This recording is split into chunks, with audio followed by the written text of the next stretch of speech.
All right, Prime Minister Modi touched down in Ghana's capital city, Accra, for his first ever visit as well as the first by an Indian Prime Minister in 30 years. This kicks off for the first leg of his historic five-nation visit, and the Prime Minister received a stunning welcome in the country as he was awarded a ceremonial welcome accompanied by a 21-gun salute as he accompanied the Ghana President John Mahama.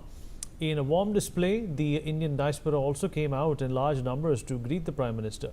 Prime Minister Modi's two-day visit marks a significant diplomatic milestone in India's outreach to Africa, poised to recalibrate bilateral relations that have spanned over 7 decades.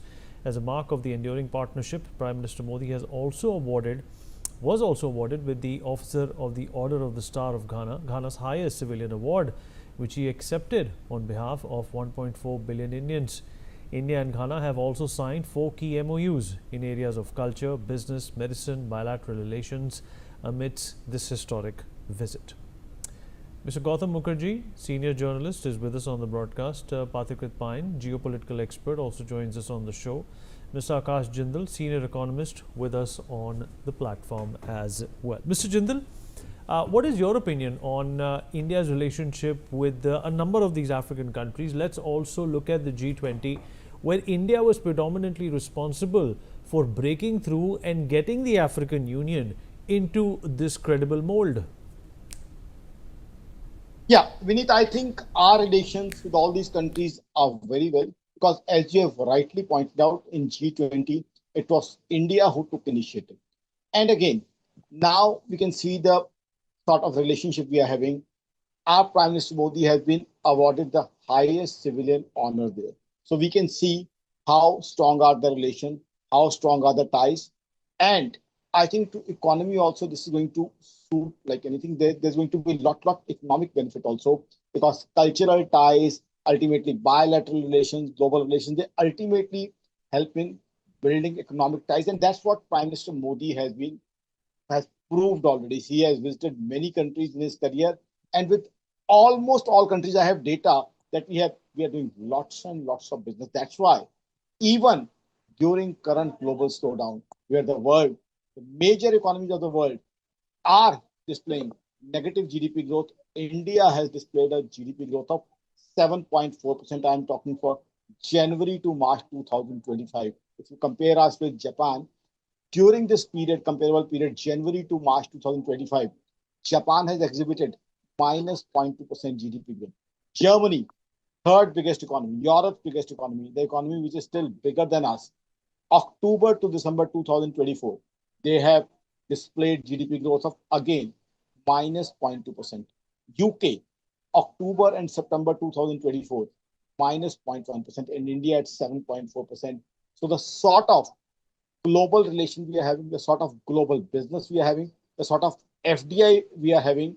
Of course, Ghana, we can't look towards Ghana for FDI, but in past 10 years, we have built a record in FDI also. So I think Prime Minister's visit to Ghana would, and all other 5 countries, would mean a lot for our economy, for our business, for our growth, and that also in particularly in these days of global slowdown and geopolitical contests and geopolitical ties, the way they have happened, the way geopolitical relations have been severed in many countries, in many areas.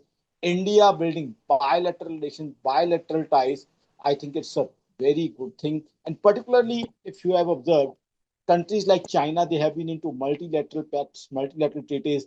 India has always focused primarily on bilateral deals, bilateral treaties, which definitely are much more fruitful because in bilateral deal, both the countries can see other countries' strengths, synergies. So bilateral deals are much more practical, much more result oriented. So I think the Ghana visit is something which definitely would add not only to our cultural ties, not only our bilateral ties, but our economic ties also, the way India has been going. See, in these days of global slowdown, another feather in India's cap, GST collection, which India has. I mean, in terms of economic terms, I'm just comparing us with other countries.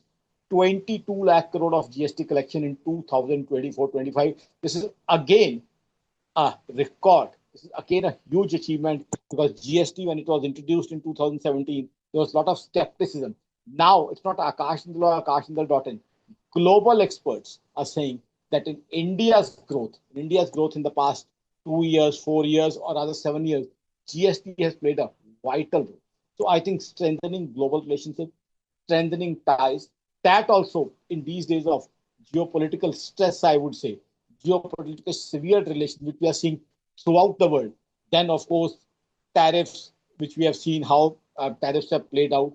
I think it's a great effort, and it's a great result-oriented effort. Plus, if you talk about other four countries and the BRICS summit, I think India now today we are being envied, as we can see from certain other countries who are now saying that we won't attend the BRICS summit because of one reason or other. Because now India is achieving, India is growing, India is strengthening bilateral ties, and not only that, US also India is going to sign a bilateral trade deal quite soon, where we are expected to extend our trade with them up to 500 billion US dollars by 2030. So I think it's a another feather in Prime Minister's, I mean, achievement list of achievements, and definitely for the country. And you have very rightly said this honor is not only for our honorable Prime Minister. This is an honor for 140 million Indians. So I totally endorse what you have said. For more such videos, subscribe to the Newsx YouTube channel, hit the bell icon.